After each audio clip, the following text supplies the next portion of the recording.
a lot of nutrition. It's about 16% protein, 5% fat. And the cattle really, really like it. So they seem to be doing good on it. We've had them sample it a couple of times, and they're eager to get it. Adapt 2030 Mini Ice Age Conversations covers changes in our climate due to a new and intensifying grand solar minimum. In the media, overlooking, downplaying, or burying cold weather changes occurring on our planet. This is in order to keep the global warming agenda steaming full speed ahead. I do this podcast and radio program because we need to begin conversations on how to adapt our food growing strategies long before 2030 as agricultural zones shift, affecting global crop output, but very few mainstream media outlets are talking about the most important issue of our time: cold weather crop losses. Our sun is going through a 400-year cycle, which has effects on our weather patterns as our magnetosphere weakens and the jet streams go out of flow. It's not CO2, it's not you, it's the sun. Are you ready to thrive in the grand solar minimum? Then join me for Mini Ice Age Conversations. I'm your host, David Dubine. Dr. Anita Bailey, author of Cold Times, How to Prepare for the Mini Ice Age. Now, we had an interview about a year ago. Truly an amazing read. It's a no-holds-barred guidebook for surviving these changes that are unfurling in front of us. It's about choosing safe locations.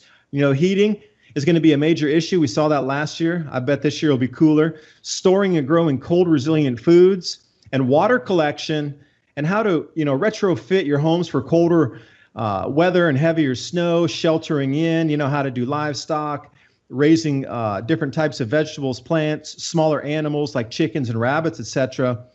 It is an absolute education experience book. Highly recommended to anybody out there.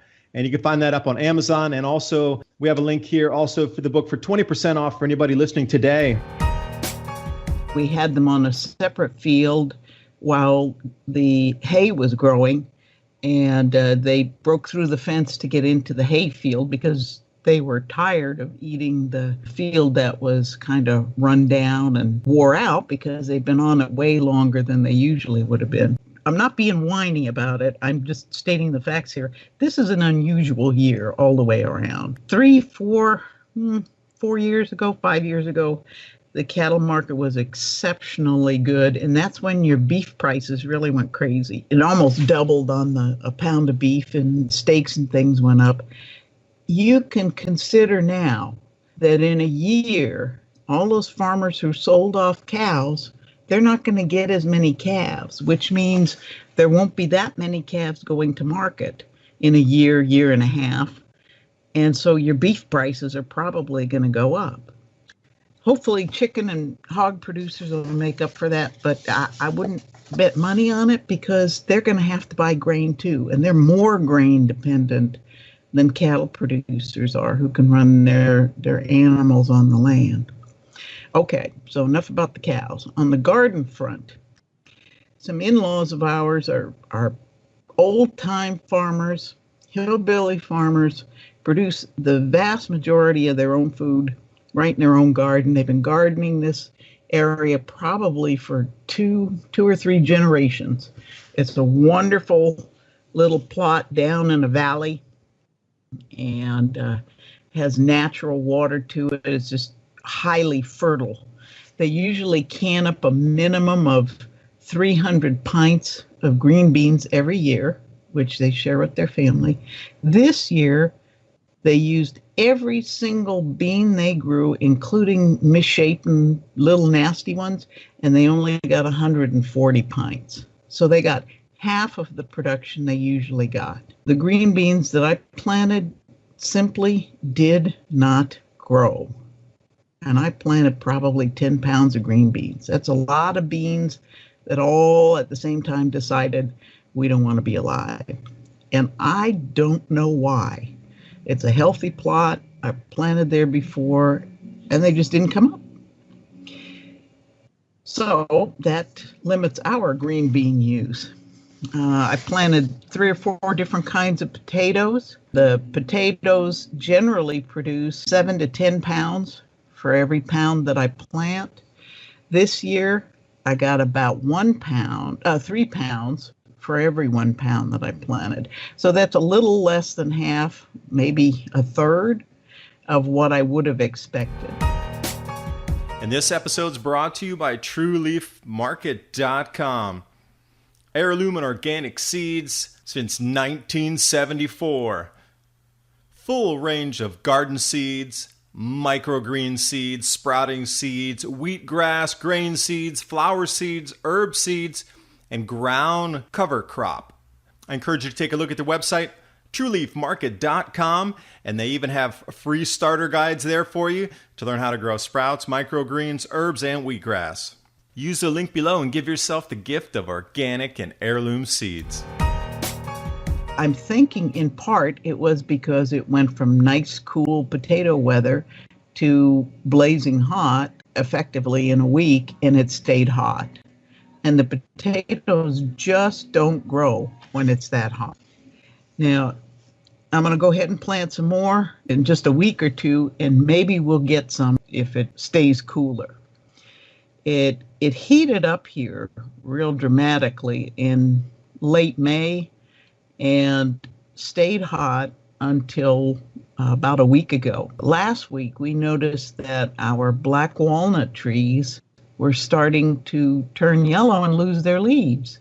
Black walnut is usually the first tree that loses its leaves in the fall, in late August, early September. And this was happening in July. This is just, it's unheard of. Another thing we noticed was that our blackberry bushes, a thornless domestic variety, it had a lot of berries on it, but as the berries were beginning to ripen and it was so hot out, the berries that were sun exposed just dried up. They dried up in the sun. And the ones that were sheltered under the plant leaves seemed to be filling out okay. Now, that's another very peculiar thing. The plants had plenty of moisture, and there wasn't any reason. I mean, they usually are out there in the sun, and I've never seen that happen before. I was looking forward to a really large crop of the wild gooseberries. They grow all over this area. They're an indigenous species, and they are one of the things you can generally count on no matter what the weather is like, because they've been here forever. The gooseberries flowered around the time of the frost, but they kept their flowers, and they were visited by lots of wild bees, lots and lots of them. And that was the reason I had a lot of confidence in the crop. However, they didn't set fruit, and there was effectively no wild gooseberry crop. It was just, there just wasn't any. And once again, baffled. Everything was right for them, and no fruit. Our apple trees, pears, peaches, and nectarines, a bad year for them. The peaches, pears, and nectarines flowered before the frost and were hit by frost, so they were lost to that. That's not terribly unusual in this area because a late frost will catch them every other year, roughly. However, our apples usually flower late enough that they don't have a problem. And in fact, they flowered well, and they too were visited by lots of bees and pollinating insects, and no fruit. The black walnut trees dropped their young nuts before they were filled out, and we don't expect a crop there. Now, black walnuts are an unusual plant in that they will produce good for 2-3 years, and then they'll have an off year or two. So I believe we are in the off year anyway.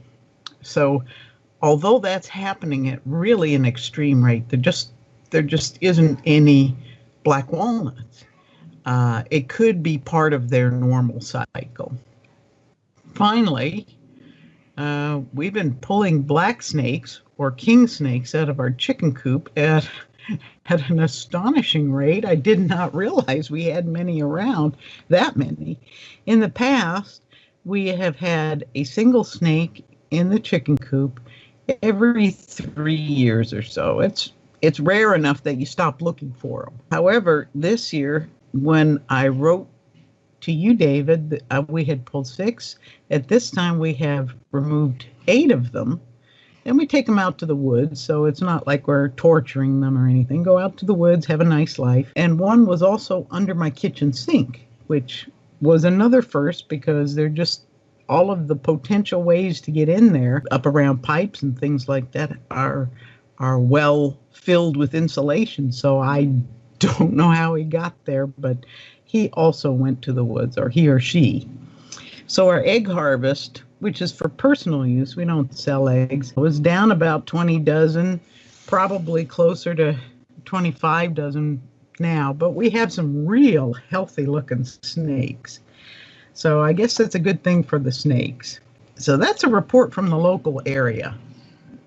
It seems that nature is giving us these signs across the planet, because what you're describing and what you just described there could be a copy paste in even more northern latitudes, such as Canada, eastern and western Canada, Europe, Russia. It seems that it's the same exact thing. I mean, the EU vegetable sector has been decimated this year with the heat, and it did that flip from cold to hot, and everybody keeps saying the same thing. There was no spring. Well, this is what was the exact same writings in the Sporer minimum in the 1400s. Also in the modern minimum, the exact same thing they wrote about. The seasons would flip back and forth within a week. And also minimum circa early 1800s, 1810 or so. The same things are continually reported again and again. And when you look at nature, some of these, the acorn density, this is more northerly. You have to go up around Maine, Massachusetts, and further up into Canada. Acorns on the trees this year they were saying it's some of the densest that they've ever seen. It's like the tree branches are almost bending over. There's so many acorns on everything. And they just don't see this kind of density for everybody. They noticed how strange it was anyway. So what is nature doing here? Are they trying to provide a food source? Where you are a little bit further south, it seems that whatever's happening with the UV changes in the sun is starting to affect the fruit. Same up in the more northern latitudes, all the blueberries gone. They had 0 blueberries this year. It's the most devastating blueberry losses that they've had since the industry, as an industry organized, started. And that would go straight up with the vineyards. I don't care what continent you're on. It could be Southern Hemisphere too. Australia had a bad year for vineyards. Europe, bad year, terrible year as a matter of fact. Look for wine prices to start skyrocketing. And Canada, the vineyards up there around Ontario, etc. Now in California, especially with this heat and fire and everything. So these changes are so pronounced. They're in front of us, and the food crops are being affected to the point now that you're really starting to see it with your own eyes, and even the news is reporting on it. You have multinational banks here, HSBC, saying that, we're not ready for the climate change and the food production is going to be diminished, and we're not ready for that. It's going to cause problems. The EU vegetable sector reports coming out saying worst crisis since 1978. And we saw the freeze last year that decimated all the Spanish and Portuguese production. And it just keeps going on and on and on. But the media just simply wants to focus on still CO2 without even taking into consideration some of these longer term cycles. In my interview with Piers Corbin just the other day, he was talking about the Atlantic water temperatures cooling to such a significant degree that this year is going to be an instant rollover in Europe's winter into absolute mind-boggling, brutal freeze just based on what the water temperatures are and how the wind patterns are going to flow. And then also with the abundant sea ice up in the Arctic, that is going to refreeze so quickly. And when it does, it's going to create sort of this, instead of allowing, how it was explained to me, the vortex to drag over the water and slow it down and keep it sort of in its own stable pattern. When it's a complete ice covering up there, that wind can shift anywhere at once. And generally, it'll shift down over the U.S. and Canada first as it pushes its way across. So he's also saying, look for extreme winters in the United States this year. So we're getting it everywhere. Now, is this on the longer 40-year or so cycle? Because in the 1970s, this is where almost all the cold records were set.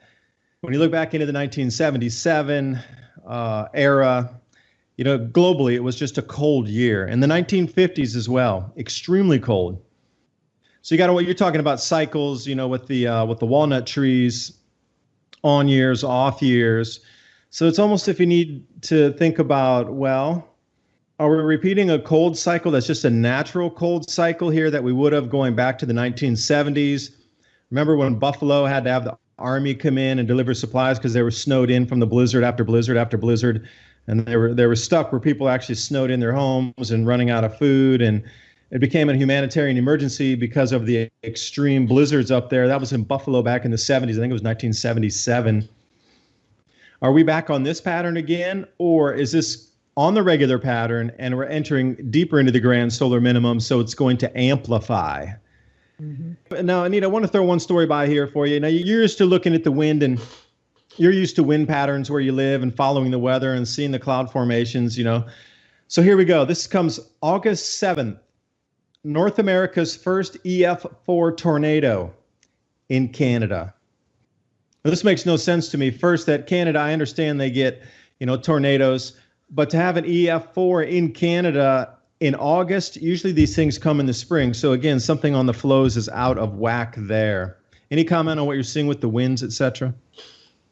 Yes, typically our cloud patterns here are fairly stable and relatively predictable.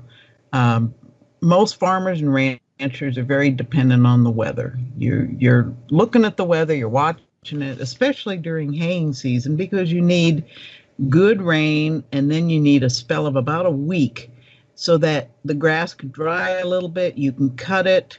It can lay out and dehydrate, and then you can rake it and bale it. So that takes several days for it to reach just the right stage, so it bales good and retains nutrition. So farmers watch the weather, and you listen to the weatherman, and you take what he's saying as the truth from on high because they've been accurate, more or less, in the past. This year, holy smokes, they cannot get it right. That in itself is very revealing. It's as if they don't seem to understand what's happening with the weather. We'll get a prediction of 40% chance of rain, and it's bone dry and boiling hot. And the next day they'll say, well, it's going to be nice and warm and dry, and then it pours. Something this year that I have never seen before is the sudden buildup of huge fluffy clouds. We'll start the day clear or with just a little haze, and within an hour or two, the sky is covered by these enormous cumulonimbus type of clouds going up immensely high in the sky, flat on the bottom, dark on the bottom, and no rain. So when we were hoping to grow hay, it was a pretty scary spell. We got a little touch of that drought that was out in Oklahoma, and it looked like we were going to have nothing but dry pasture. So we were sweating it for a good 5 weeks. And then we got a little bit of rain, and now we've been getting a little bit of rain, enough to perk up the grass, and hopefully we'll get that second cutting finished. Usually the wind comes out of the southwest here in the summer, and generally it's fairly predictable. This year we've had it coming from the northeast, from the northwest, and then going back up around toward the northeast, and you can almost see it going down where we're located. We can see down into Arkansas. We're on a hill, and you can almost see it going down and then making a little turn and going off in another direction. I've never seen it do that before. But to be honest, I can't say that I have been as focused on the clouds as this year. I can't say I've been as focused on the clouds in the past as I am this year, but I know I haven't seen it do what it's doing now. Back in the 70s, that was when there was great concern about a new mini ice age coming on. If you look back to old newspaper reports and accounts in some of the mainstream magazines that were extant at that time, you'll see there was a tremendous amount of talk. And there were, in fact, many scientists saying it won't happen in the 70s, but expect it to start with the new century. So it's one of those things you just tuck away in the back of your memory, and by golly, here we are.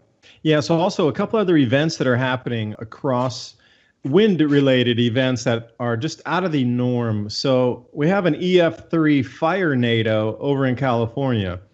So what it is a fire NATO, you get those in the forest fires when it would be regularly a dust devil, but it fills with the flame and smoke being pulled up, and it looks like a fire tornado, really. So they call it a fire NATO.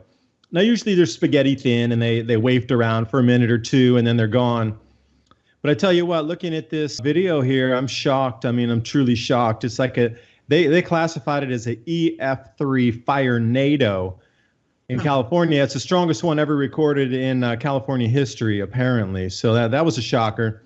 And then what we saw off of Italy's coast just the other day, EF3 water spouts, not one, but two, what are considered EF2 and EF3 tornadoes on land. Now they're becoming EF3 water spouts, which is a complete danger to shipping. But when it hits on land and it turns into a land-based vortice event, at that point, it's an EF3 tornado landing on a beach somewhere, full of water, full of sand. As there's so many anomalies going on with food production as well as the weather. And instead of the mainstream media considering or even dropping into conversation solar effects on our planet's weather, it's still dismissed as 100% CO2. And that's great. But at this point, it's time to start looking for different causations, because everything that's predicted in the grand solar minimum, when you look at a history book, it's playing out step for step, that everything that's occurred in the past is now beginning to occur again. So when you look at the intensity of the storms that was talked about in the Maunder minimum, that's the 1640 era, the Dalton minimum, early 1800s, 1810. How about the Sporter minimum? We need to go back to 1350 and then back to the Oort minimum. And then we keep going back and we can find another example. They don't even have a name for it. The Vesuvius minimum, because it was around 79 AD that Vesuvius went on, but that was the beginning of a grand solar minimum. And then we can go back in time into the BC era, and we find the exact same thing occurring right around 375 BC. So these things are on regular clockwork. And then we take a look at how crop production was affected, how that in turn affected the society and the rulership, how people became angry because they didn't have enough food, how prices got too high where people couldn't afford food, and how the weather patterns shifted so much that they could not grow food. And we're starting to get right back into the same exact thing today. Now, just before we went on the break, I was talking about some of the monstrous wind pattern anomalies as well as the rain anomalies happening on our planet. So I wanted to continue and just drop a couple more examples here and then get Anita's thoughts on this. We were talking about Canada here. There's an EF4 tornado up there just yesterday. Out of season, those things don't normally occur in the middle or end of summer. Usually they're more toward the springtime. But let's stay in Canada. Toronto, a full month of rain in less than 3 hours. And we've seen this in many places across the planet.